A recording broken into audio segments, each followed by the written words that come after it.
Ta-da-ta-da. Right, ladies and gentlemen, welcome from Pino. Happy New Year to start with. Welcome in London, welcome in Piccadilly Circus, and welcome, of course, to one of the most beautiful and sunny days. As you know, I start and have a look over the place where we are now. As you know, the tour of today is going to be concentrated on the area of Piccadilly Circus, and then we'll move down to St James. We'll see bits of the shops, churches, everything which is around us, and of course lots of information, lots of things that you want to know. Yeah. So, but as we know, it's very good to start with where we are now, Piccadilly Circus. Yeah. Now you probably have seen this statues before in pictures, in movies, or of course you've already been in London. You know exactly what we're talking about. This fountain, it looks like a fountain in front of us. It's people usually mistaken for the status of Eros, you know, the famous god of love. In fact, it's got nothing to do with Eros. As it represents apparently the angel of charity, and it was actually placed here in honor of Lord Shaftesbury, which was a politician, a philanthropist as well, who fought to abolish the minor work in the factories that in those days was very common. Yeah, he actually succeeded in that. Lord Shaftesbury is so famous in this town that the road that you see in front where I'm pointing to you is actually dedicated to him, and is the place where you have all the major London theatre. Of course, so we are in the heart of theatre land as well. That's very important to remember as well.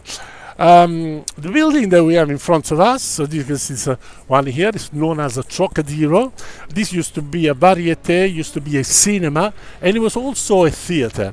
And around about the 1967, there was a movie which was shown here called A Hard Day's Night. This movie was very popular because it featured a band made for singers coming from a town known as Liverpool. Of course, you know I'm talking about the Beatles, yeah? So imagine 100,000 of people waiting here for the Beatles to come and, of course, also join the audience at the play, at the cinema. Now, we have a bit of music here. In front of us is a little theatre. At the moment we have a play version of Pride and Prejudice, and the building we see just in front of us, of course, includes Lily White. This is one of the biggest sports store here in London. 5 floors. The shop is open until 10 o'clock at night. You can buy everything you want from the most famous label, Adidas, whatever you think of. So it can serve the great community, and lots of tourists as well that, of course, come to see London every day.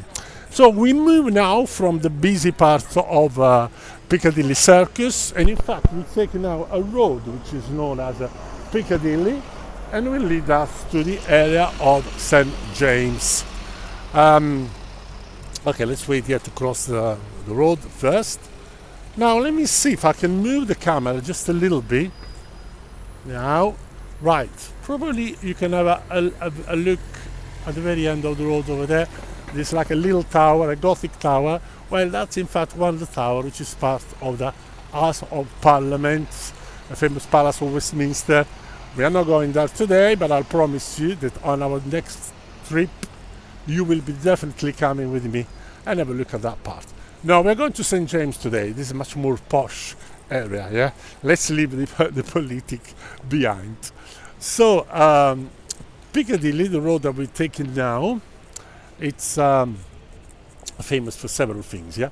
You have, first of all, very important and very up-class restaurants, cafes, bookshops, museum, churches.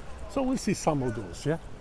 And imagine that this is, when we talk about London, remember that this is the new London in one way, yeah? Because the history of London does not start from here. That starts from the other side of the town, known as the City of London. This area was developed later on. round about the 16th, 17th century. So before here, this was all countryside. In fact, some of the houses I will show you today, they were much more bigger and they had a bigger garden around them. Nowadays, all surrounded by other buildings. So less, it's much more busy, as you can see today. This road, basically, at the very end, will lead to Hyde Park. So it's about 3 kilometers in total, but we are going to cut through halfway because we're not going to Hyde Park today. So, as you wonder about the name Piccadilly, in fact, it's actually it derives from the colour. If you think about the 16th century paintings, people wearing those colours, think about William Shakespeare, Francis Bacon, or also Queen Elizabeth. They used to wear these things around their neck. Those were called Piccadilly, and the man who was actually making them was called Richard Barker, and he had a shop here in this area called the Piccadilly House. So that's where the name apparently comes from. Now, we are not going to cross the road now, but I want to show you that the shop in front of us is Cordings. This is where you can buy the typical and very elegant British fashion. It's quite nice to see this shop still survives. It's the one you see on the other side of the road over there. You can buy, as I said, clothes to go for any sport or any events, whatever you like. And it's been bought by a very famous artist, in fact, the shop, someone known as Eric Clapton. He's a co-owner at the moment. Yeah. Good. As we were talking about bookshops before, this we have there on the left is Waterstone, 5 floors of books. Yeah, you've got books for children, for adults, in foreign, essay, for schools, everything you can imagine. And to make your stay even more, pleasure, inside the bookshop, there are as well cafes and little restaurants as well. In a book, even if you don't want to buy, you can actually go through some of the pages, see what you like, have a coffee, and then decide if you want to buy the book or not. Yeah, but that's Waterstone. It's a kind of a branch of bookshops. So we have it everywhere in everywhere for the time. Yeah, we deserve some good weather. 10 degrees at the moment, yeah? Sunny. Beautiful. Right, so as we continue our road towards Piccadilly, here on the left-hand side, as you can see, those little gates are just around a little church. This is the Church of St. James. A quite interesting place, a quite interesting church. Couple of reasons. This is the only church designed by Christopher Wren outside the City of London. Now, if you don't know about Christopher Wren, well, he was the greatest architect of this country. So the City of London has most of its churches, all designed by him. And but this is in particular was outside the City of London. The reason it was built here is because, as I said, this was the area which was very much in common with the aristocracy because of the royal palaces. You know, we are not very far from Buckingham Palace, from St. James Palace and so on. So the aristocracy moved in this area, and as well they wanted beautiful houses, and why not a church? Good. Excellent. Now, the space that we have around here, as you can see now, is actually empty. There are lots of tombs here, as you can see, people buried. But never, believe it or not, that during the week we have several markets. We have a food market, an antique market, which is also known with the name of Piccadilly Market. Good. So we leave the church now. It was also quite important because inside St. James was actually baptized William Hogarth, the very famous artist, the painter. Most of the museum of London are actually full of his work. Good. Catholic Church, Ben is asking me, not, because what happened was Christopher Wren started to build churches after the Great Fire of London. That was 1666. If you think about the Reformation, which happened between 1533, everything which was built after 5 weeks, 1533 was basically Anglican. So the ex-Catholic Church became Anglican, but Wren churches were all Anglican. So inside they have less, no status of saint, for example. There is not it's no status of the Virgin Mary. They're very simple, very clear inside, and mostly very white, because that's the idea of our soul that should reach heaven one day that we die. So yes, Anglican. Right, we continue along our road. I have to tell you something. We've seen Waterstone before, yeah, very famous bookshop. But I want to show another bookshop which was opened between the 18th century, so imagine 1757, and his name is Achard.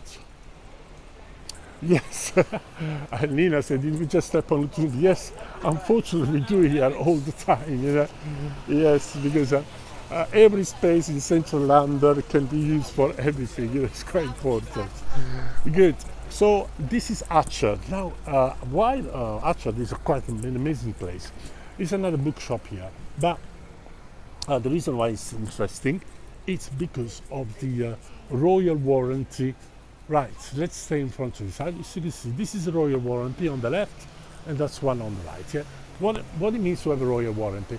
The one on the left means that this shop has served Her Majesty, yeah, or the King or the Queen in the past. So if they've done a very good service, they receive this royal warranty to say thank you very much for it, and they show it outside the shop. On the right instead, Ich did. It's of course the warranty which comes from the Prince of Wales. Okay, so every Prince of Wales has the same, of course, stand royal warranty, and whenever they have a good service from a place, they say thank you very much, and you get the warranty. So it's like a guarantee in a way. Yeah, some of the shops that we're going to see here, in fact, they all have a great warranty. Yeah. Now, everyone will wonder where the Queen goes for shopping. Of course, you don't see the Queen going for shopping, but where the royal family gets most of the food, and this is the place that we have here, just on the left-hand side. The name is Fortnum and Mason. Now, Fortnum and Mason was opened here from a footman and this landlord, who they used to serve Queen Anne, and from those days, the main things they used to do, it was to prepare food basket for the aristocracy when they were going for a picnic in Green Park, which is not very far from here.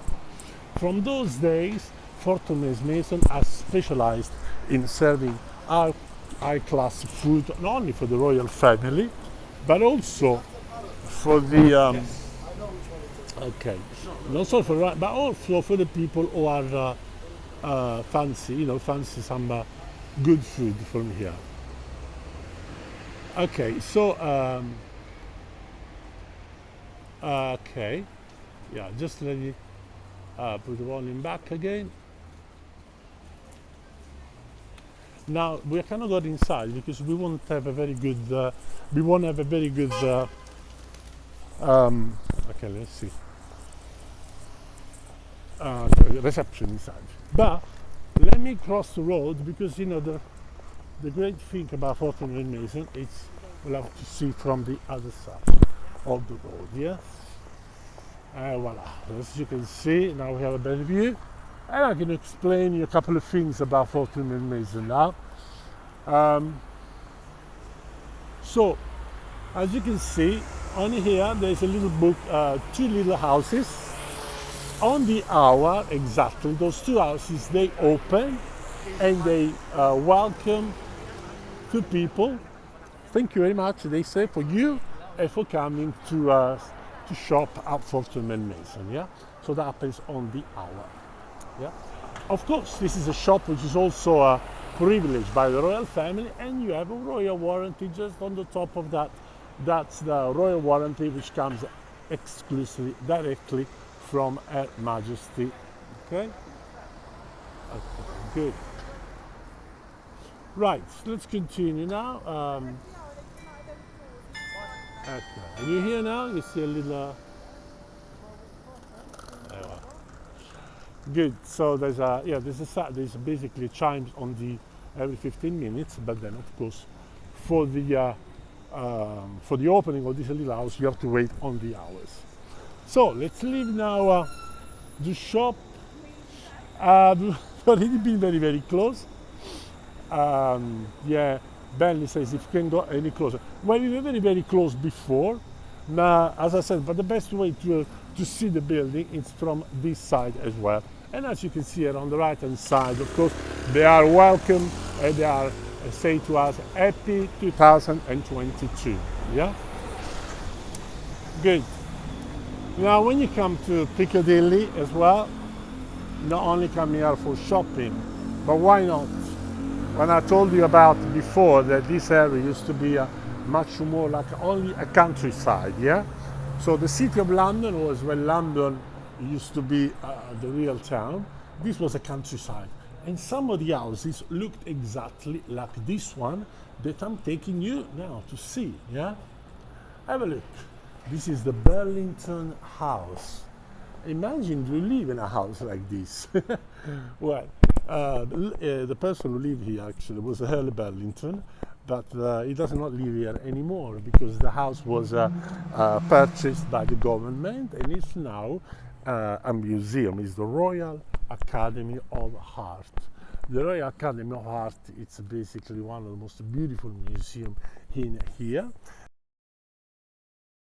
During the summer exhibition are work made by the artists who study in this college, and as well now and then we have an exhibition by several other artists. We had, of course, we had Monet, we had Van Gogh, we had so many exhibitions as well. And in the middle of the square here, on this, as you can see, it's Mr. Sir Joshua Reynolds. Why it's actually here? Because Joshua Reynolds was the first ever president of the Royal Academy of Arts. As you can see, he's got his work in, he's actually looking, just about to paint something in front of us. On the very facade, on the very top of the museum, you have the statues of several most famous artists like Leonardo, like Raphael, like Turner, and so on. Built. There was nothing else around the Piccadilly, so this was just an house in a countryside, as you can imagine. The other little buildings around here today are occupied by the society. We have the Society of Chemistry, for example, the Society of Antiquarians, Astronomical. The reason of this society was, of course, to basically make use that to make the people know about the study that they were actually doing. There were meetings, they were publishing books about, and make sure that the level of the education was always high. Yeah, good. That's exactly by appointment of Majestic. Just to get Lena, which is the warranty, the royal warranty. So we leave the Bellington House now. It's quite quiet now because there is basically preparing a new exhibition now called The Late Constable. So there'll be something coming up very soon. And here we still have the gates of the that surround the building. So this area, in effect, is actually very much known by the name of Burlington, because Burlington was not only the owner of this house here, but next to it, there was basically something which was created exclusively for the aristocracy of the area. Now, what's the best things to go out and shopping and then it starts to rain? Well, Burlington thought of something completely an innovation in order to create an area where the ladies can come shop without getting wet and without putting their feet on the road, which in those days used to be very, very dirty. So this was what exactly was created, the Burlington Arcade. Can you see? Now the Burlington Arcade is probably the first example of an arcade where you have shops, cafes, all inside. As you can see, there is a gate here in front of you, which is open every morning and is closed as well in the evening. and the whole place is looked after by the beadles, which are the gentlemen you can see here on the left hand side wearing this very famous mantle. So until those days, this area is very much protected by these people here. You can come inside, you can buy jewelry, you can buy soap, you can buy everything that you can imagine, hats and so on. This basically cut all the way through from this to the other side of the road. We cannot go inside because you might not probably be able to hear me anymore, but I will show you definitely the other part, the exit of the Bellington Arcade very, very soon. Now, would you like some jewelry? Are you ever thinking to buy just a tiara or a crown or a jewel or a ring? Well, think now, because you can actually order exactly what you need from Dr. Harris, one of the most famous jewelry in London. And of course, why not? They also have the great royal warranty. And the good thing is that if you buy something from here, you will never see the jewel, worn by anybody else, because that will be exclusively made for you. We have the royal warranty here, as you can see. This is the reminder of the Prince of Wales, and everything is done inside this shop exactly, and this place where we are now. By whom? By the gentleman you can see here. This is the laboratory which is still making the jewel that you require on tailor. Amazing, yeah? Thank you. Right, if you still have some more money to spend, I will take you to probably the best place, because we're going to walk now through Old Bond Street in order to reach Regent Street. Old Bond Street is one of the several roads which is constant, only made of boutique. Actually, if I stand here in the middle, you can still see a bit of the Christmas decoration that every year changes here in Old Bond Street, as you can see.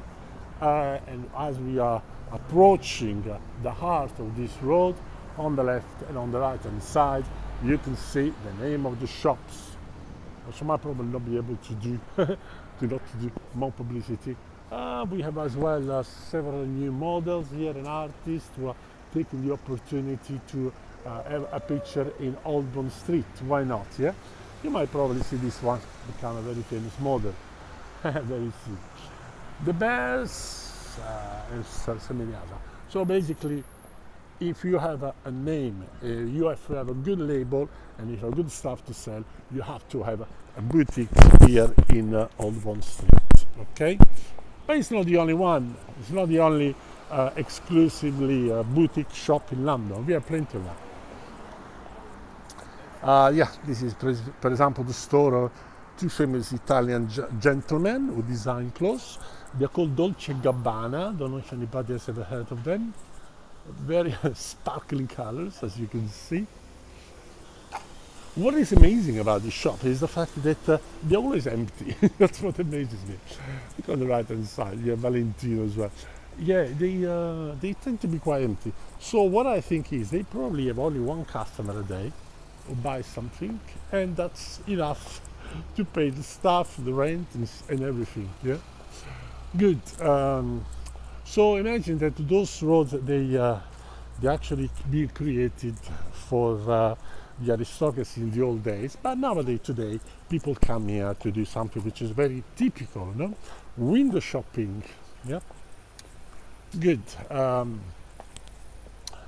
That's why, because imagine that those shops they pay loads of money to window design. Yeah, you can become a window designer everywhere in one of these biggest cities and design your window, which can be competitive as well with others as well. Yeah, and it's quite a pleasure for your eyes. If you don't have enough money to buy a clothes, you can become a window shopper. So the other thing is we saw the Burlington Arcade. That was the beginning of the arcade, which launched the idea to have shops and everything under the same place. And after that came the Royal Arcade, which is the one here we have on the left. Now, if anybody's been to Italy, I don't know, Galleria Vittorio Emanuele in Milan, it's very typical, have more or less the same concept and the same idea of having shops and cafe under the same house. So this is the arcade of Old Bond Street, yeah? As you can see, with a reminder of some of the classical mythological figures there outside. Yeah, we have several of them, yeah. And apparently, the story says that those arcades have been inspiration for the Galleria in Milan, in Naples, in Brussels as well. Now I just want to show in front of you, this boutique is by Alexander Mcqueen, one of the most amazing new fashion designer. Unfortunately, he's not with us anymore, but his name continues to live by the model that he created. It was very controversial in his days. It's more or less the same age as me, and I used to meet them in the old days in nightclubs and so on, when he was still young, and he was, so it was a very, very sad day when unfortunately he left us. But Alexander McQueen's name is still known by the people who love fashion. Good. Now this is the back of the Royal Academy, or the Bellington Palace that we saw before. And it's quite nice as well today because absolutely, Lina says posh is the poshest, of course, here.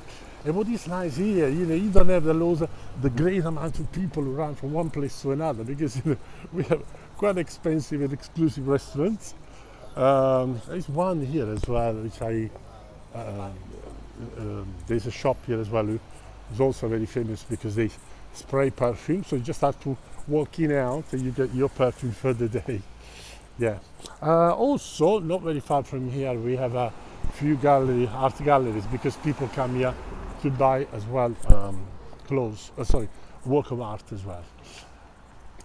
Here, so this is the entrance. Well, this is the other side of the Burlington House that we've seen in minutes before.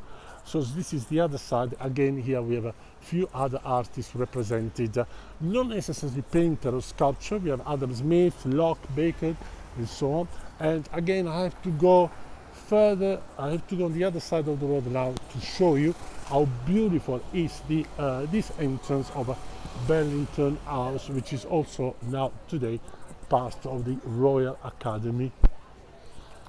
Believe it or not, I had the pleasure to work in this gallery for a few years during my university years. So have a look now how beautiful is this entrance here. Not only you come here to see exhibition of artists and anything you can imagine, but also a fashion designer. Yeah, we had an exhibition dedicated to Armani. So this is the entrance, the opposite entrance of the Burlington Arcade. Yeah. And as you can see, so the other side basically is dedicated to other exhibition. Again, here another bunch of artists represented. Well, this house was actually, before it became a Royal Academy, it was actually remade a few times. So what we see now is just the latest touch. So we have few telephone boxes. People always say, actually not really red as we know. Those are much more blue telephone boxes. Now people usually ask, what do we do with the telephone boxes nowadays? Like in those days, as you can see, they become a bit of a souvenir of the past. What is nice, if you go into small villages, for example, some of these telephone boxes have become a mobile library. So people leave books that they've read, and people can go there and pick up the books and leave their own books and so on. So it's a quite a nice way to exchange books and so on. Now, we are not very far now from Savile Row, which is basically on the left-hand side there. Savile Row is the area famous for the tailor-made, famous worldwide. In the old days, you come here, you have an idea what you wanted to wear. They will, of course, do something for you. But among all of them, we have a Ravenscourt here, Eve and Ravenscourt, just in front of us. Now, who are those people that they show plenty of royal warranty? 1, 2, 3, and so on. Well, those were two different families here. One was specialized in creating wigs, and the other families was specialized in creating clothes, but especially for the university cities like Oxford and Cambridge. In fact, they created a uniform for the students, for the tutors, and so on. Yeah. So when the two families married together, they could serve as well, up to wear a wig and a tunic as well. Yeah. So you got Ed and Ravenscourt in every major English town, of course, Cambridge, Oxford, and so on. And why not also London? Now we are it's a bit of Piccadilly here on to your right. But to be honest with you, you might probably think that I come here for shopping as well. Not much actually, but I thought I wanted to take you today because it's quite always interesting about walking around here, because you get the feeling of the past of London when you see new and modern shops nowadays. Okay. And of course, sometimes there are cafes here on the left to help the ladies or the shopaholic to have a rest between one shop and the other. Now, British fashion. British fashion, it's very well known worldwide. People sometimes don't know how many great artists have created clothes over here as well. One of them, it's a very small shop tailor that used to make uniform for the soldier, and they've achieved as well worldwide recognition. And are here on the left, of course, Burberry, and this is the biggest Burberry store in the world. Yeah. Well, it's actually acceptable as we are. Yes, with Starbucks, as we are, of course, in London. And they deserve to have the biggest shop here, the biggest store. Good. Again, it's amazing that we are taking these beautiful lights now. So this is the old Burberry. It's just an amazing corner of Regent Street. And now we are, of course, in Regent Street. Yeah, you can still catch our Christmas lights. I wonder if they're going to put them on tonight. But they've been very, very successful this year as well. So every major roads around the area of the West End, Piccadilly, and of course Regent Street and so on, they have their own Christmas lights. And imagine, it's such a great event when the Christmas lights are lit for the first time that they usually call some of the cinema and so on to light the lights for the first time. Yeah, so there is like a little celebration for the day. People know that each road has a several day Christmas lights. Yeah. But when they finish, so Regent Street, this was also a masterpiece by an architect from Wales who worked a lot during the time of Prince Regent, of course, George IV. George IV got the title of Prince because his father, George IV,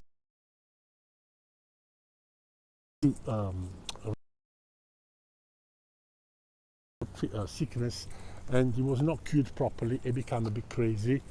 He was doing very funny things during some meetings. For example, he would undress himself.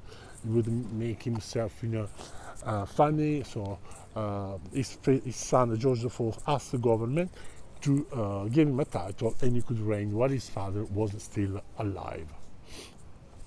So. everything that is called Regent in London is referring to the time of George IV. And he had quite an amazing life, George IV. Eh? Good. So the Regent Street, of course, in the old days was known for the biggest stores. What we've seen until now, for example, in the old days you could never seen anywhere else in London. So Regent Street was the only road with the biggest store because there was space here. But now you can see more or less this everywhere else. Now before, I want to show you a couple of places which are very much linked with the Regent Street. Now the road is being closed for several months in order to remake the pavement and so on, and the new road shows all these plants that we have here, which gives a much more sense of relax and so on. Yeah, so it's beautiful, you know, to have your shopping and have the plants.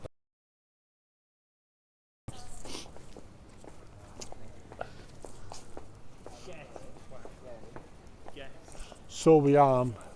This is a very famous American shop, Abercrombie and Fitch, and this is the one I was saying before, that basically when you walk inside they tend to spray this beautiful perfume.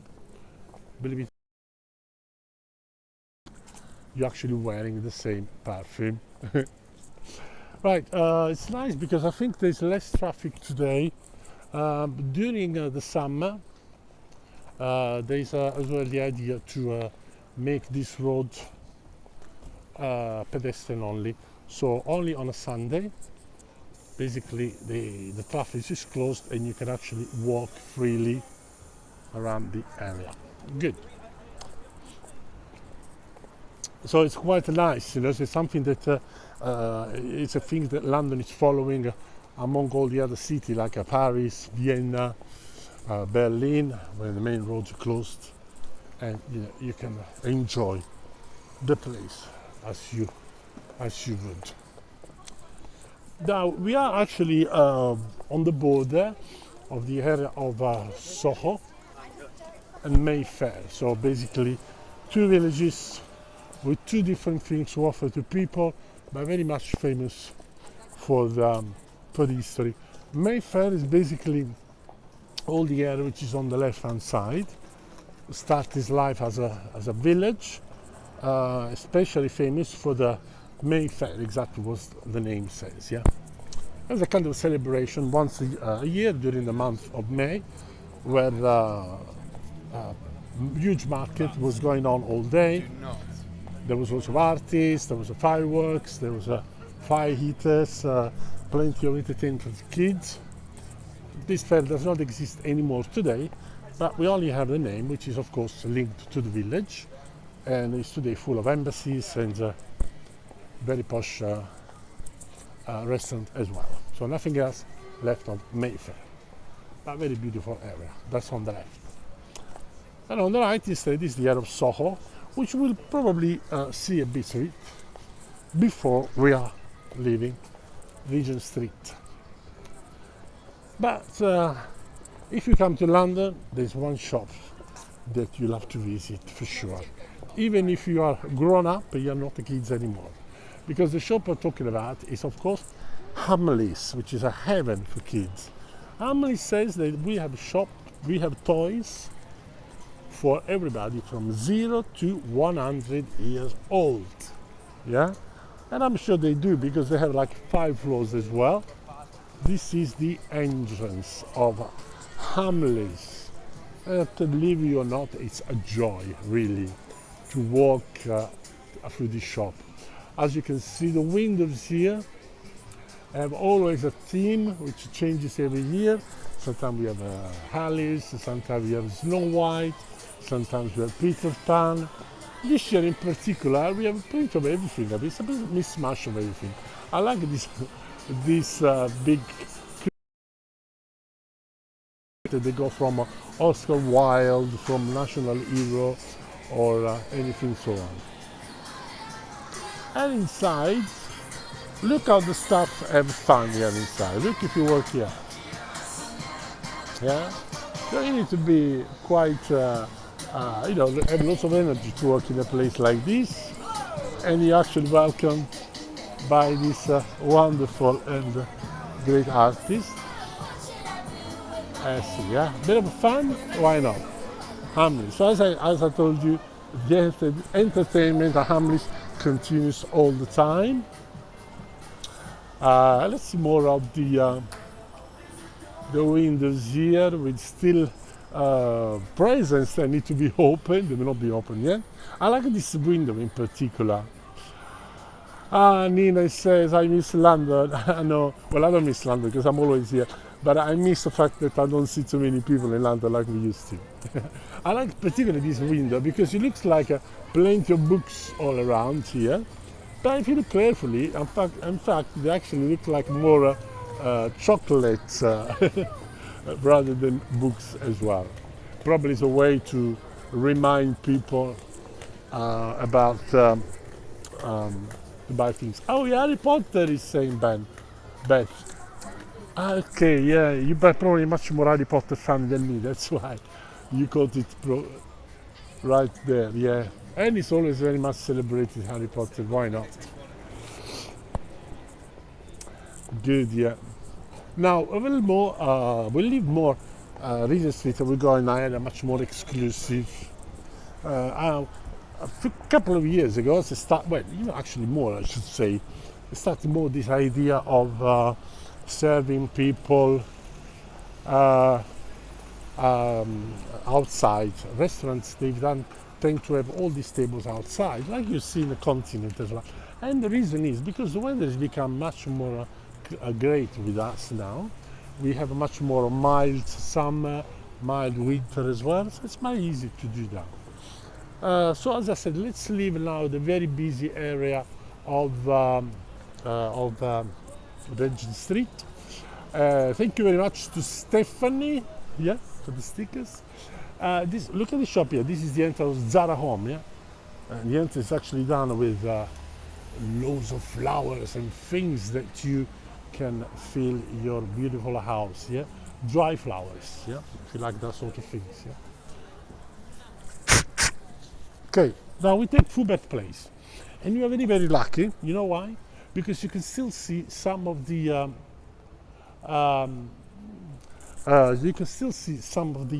decoration here. Christmas lights still on. So those are the one in the Soho area. We're just taking the Foubert Road, yeah. This area is going to take us to Cannabis Street, yeah. This is quite an exclusive, just parallel to Regent Street. And the first road that we come across is Kingly Street. Kingly Street, it's basically a road which is very much dedicated to food, yeah? So we can have a little arch there at the very end, a bit of a Tudor style at the very top of it. This arch belongs to Liberty, which is the shop which is at the very end of Kingly Street, yeah? Now, Kingly Street has become very, very important in the last few years, especially because, as I said, managed to have lots of tables outside, so you can have your food here, and a few bars here that are still playing live music. So if you happen to come to London, you want to spend some time listening to live music, remember Kingly Street is definitely the place to be.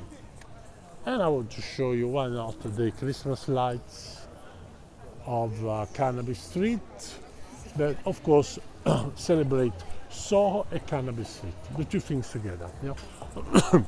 Now, what can we say about Soho? Well, Soho includes lots of things.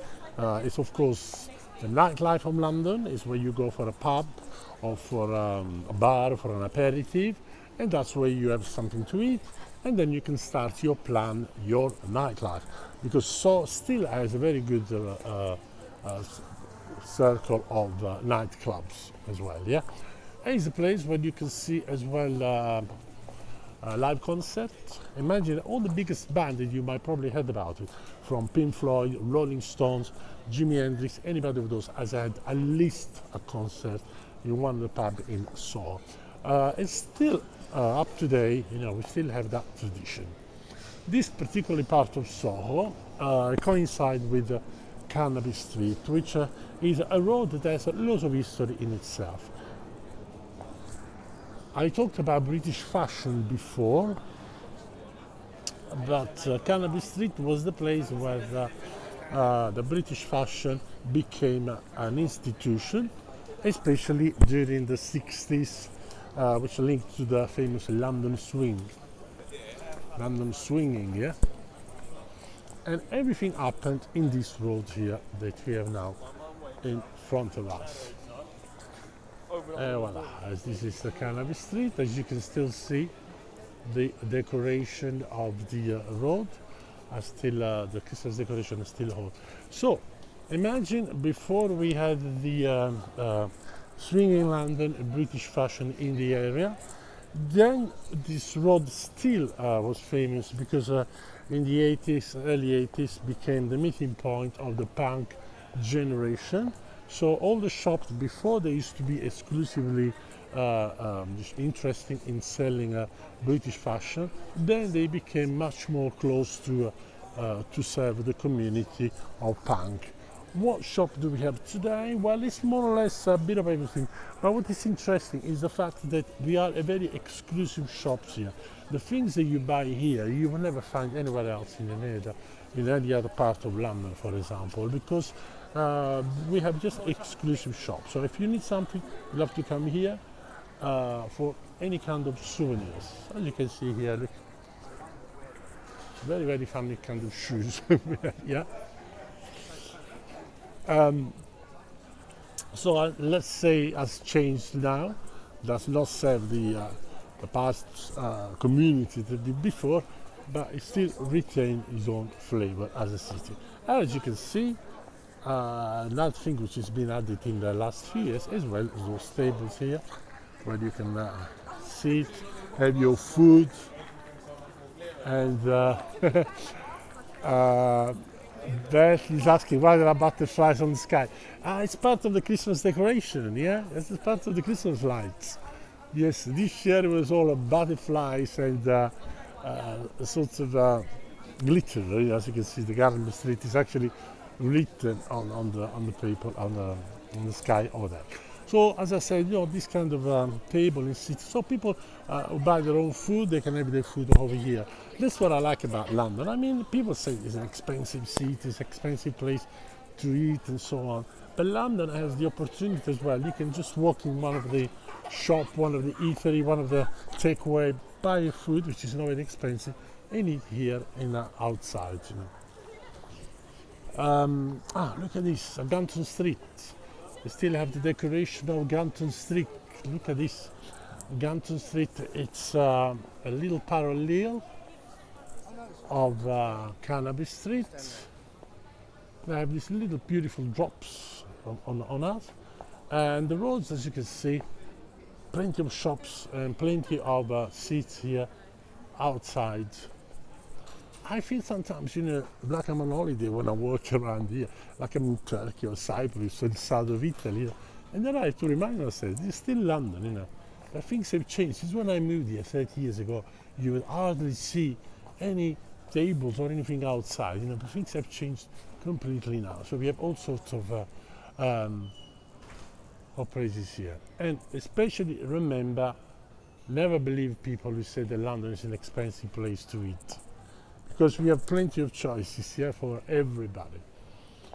Good, let's go and see, because down to Cannabis Street, we might probably see a few other Christmas decoration.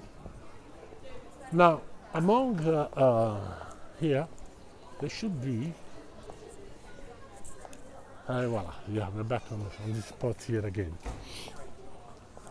So yes, as you can see, so this is basically, in a way, the northern part of Soho.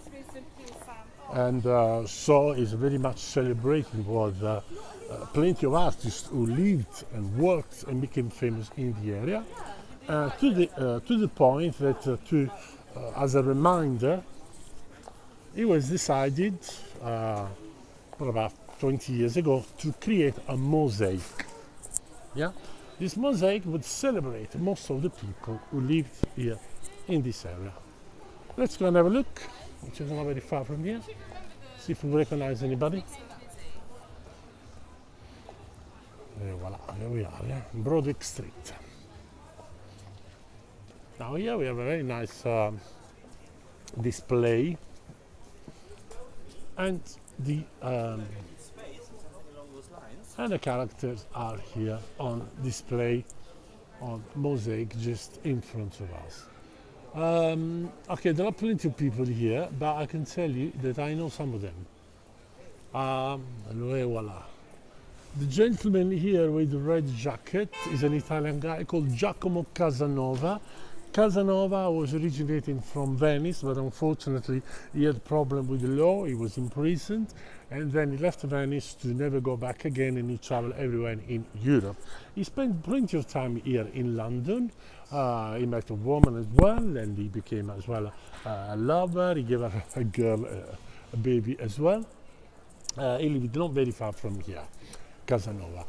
Then we have the clock, but next to the clock, the young boy, which is wearing a yellow jacket, is someone called Wolfgang Amadeus Mozart. Mozart was here on a tour when he was still a young boy. Not very much popular in those days, but definitely a great artist and a genius already in his own days. His father rented an apartment in Victoria, in the area of Victoria, and that's where he lived by the time he was here. Next to Casanova, the lady you can see is Mrs. Donnelly. She was the lover of Casanova here. She was a very adventurous woman. She created lots of, she was like the head of the nightlife, creating lots of things for the society around the place where she lived. Few other people they might know here, probably Karl Marx behind the book. Yeah, Karl Marx lived as well in Soho. He unfortunately didn't do very well because he couldn't really make money from all these books and things that he was writing. And in fact, he survived thanks to the finance from his friend Lenin. Good. So we leave Broadway Street, and we got towards now to the end of Cannabis Street. So imagine that those people, if they would come around this area now, they would not recognize Soho at all, as the place would have looked very, very, very much different in the day when they lived here. But this was, in a way, the places where everything was accepted, because it was outside the city walls of London, so people could, give life for whatever they wanted. The first places open here were Italian, Greeks, French restaurants, and of course Chinese, which led to creation of the biggest Chinatown area in London. Right, let me see, I want to show you another few things of this area here. As I said, I love the fact that you have a very feeling of the past here, and here still part of the Christmas decoration. We have a big saw written in the middle. Here, as you can see, up to the sky there. At night, it looks very, very beautiful because lights up accordingly.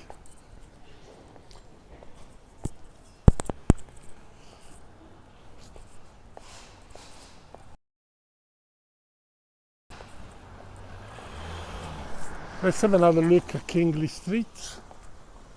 This is the northern part of the road I mentioned to you before.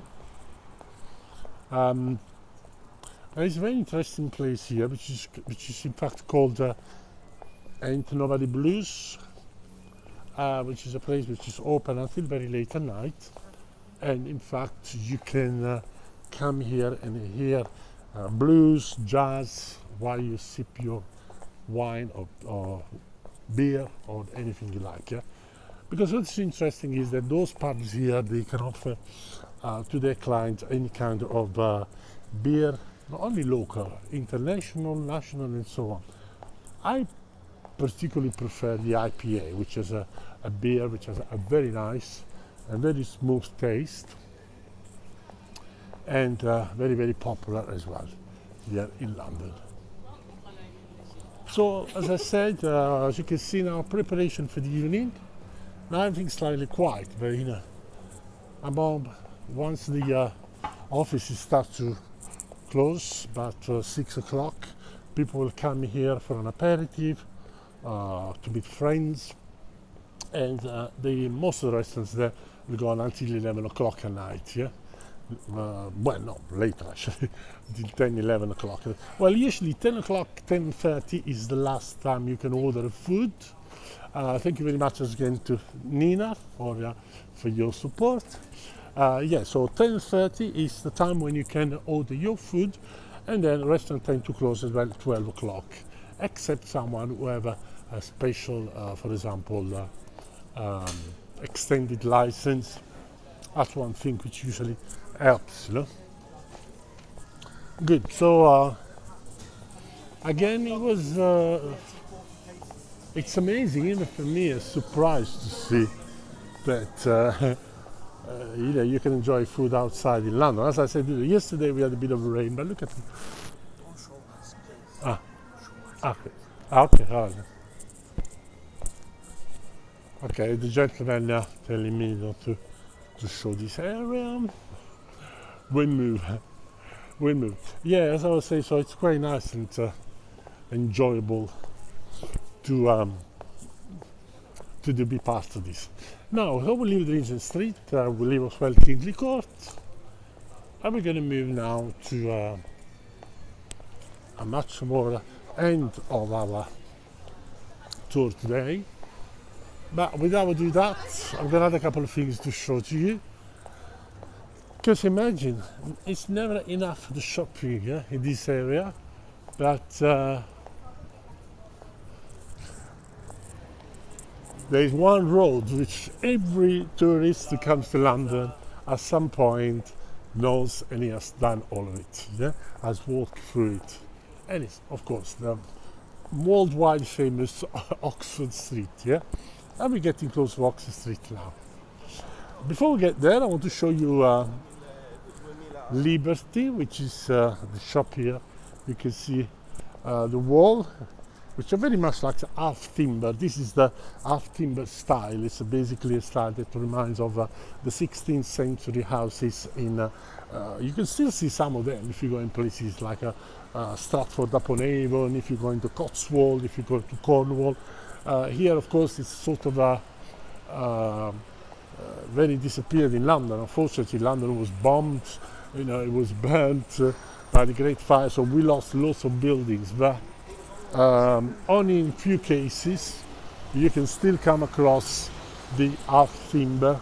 And Liberty, for example, gives us a good example. Look at here, for example, that's a very typical half timber here. Let's say the other side of the road. So, voila, that's very beautiful. And that's, of course, the best you can see from Liberty. It's more or less like a typical store. So the first floor will be perfume, all for women. First floor, all women's clothes for the winter.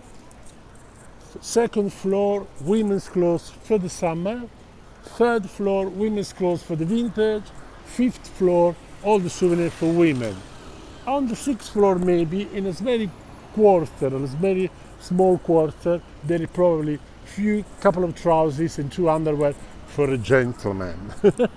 Now that's me being sarcastic, because honestly, when I go to one of these stores, I hardly can find anything to fit a man. I don't know, it's terrible. Women have such a great choice of spending money. I mean, we do as well, but we are much more limited. Good. So as we are continue to our walking, and I just want to finish with Oxford Street, as I said. Now, Oxford Street, I can tell you something, that Oxford Street during pre-Christmas time is so busy that is so busy with shoppers that they have traffic warden on the pavement to direct people, because people when they walk can be dangerous, more dangerous than car and coaches as well, yeah? So, believe me or not, traffic warden have to look at them. Here's a fan of Apple, yeah? If you want to charge your phone, if you want to learn how to use your new iPod and anything like that, this is the biggest Apple store in London, as you can see now in front of us, and the bus is cutting out. Yeah, so that's Apple. It's quite interesting, actually I've been here a couple of times for a lesson. You come here and they give you a free lesson how to use your iPod, how to use your phone. There is always people queuing outside. Probably there is something new, which is probably need to be is on probably something scheduled that is being proposed and so on. So there's always something new, and this is of course the biggest Apple store in London. That is in Regent Street. Yeah, don't forget.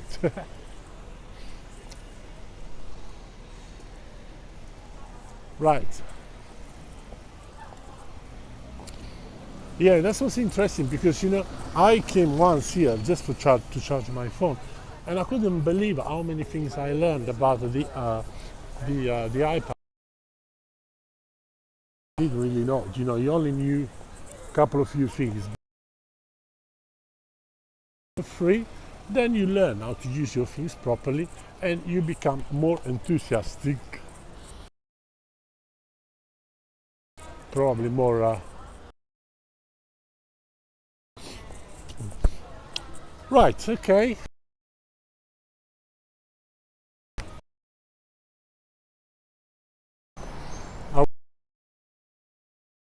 Our walking today, and I'm glad that we can see it's unfortunately not lighted anymore.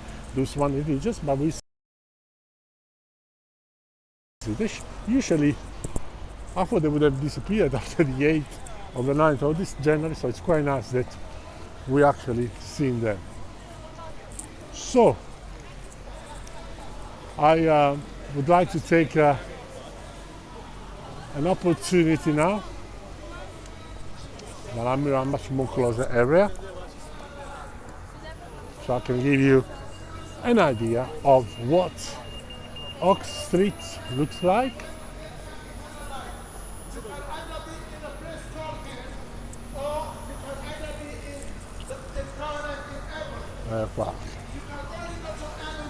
So, this is the longest shopping road, I don't know, for sure in London, and for sure in England, and for sure in Europe, but I don't know, maybe in the world.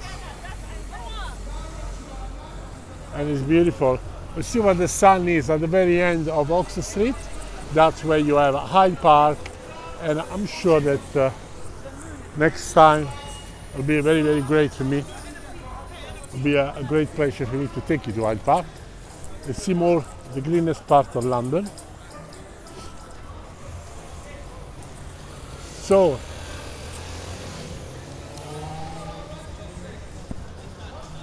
let's start much more quieter area.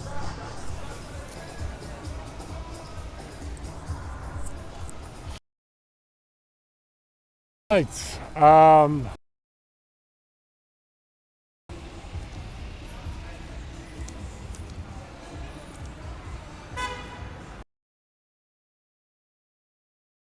Ladies and gentlemen, I hope you've enjoyed our tour today of London. So the idea was just to start to catch with the latest, or with the last actually Christmas decoration. So there's a bit of shopping and so on. Next time we're probably going to see something much more historic, green and so on. London has so much to offer, so much to see, and it will be always a pleasure for me, Pino, to take you around. So hope you've enjoyed, and have a good evening, of course, and a happy new year, happy 2022, and lots of good things from me Goodbye, arrivederci, ciao, auf Wiedersehen, au revoir, happy to everybody. It's been a great pleasure. Thank you. Ciao, ciao.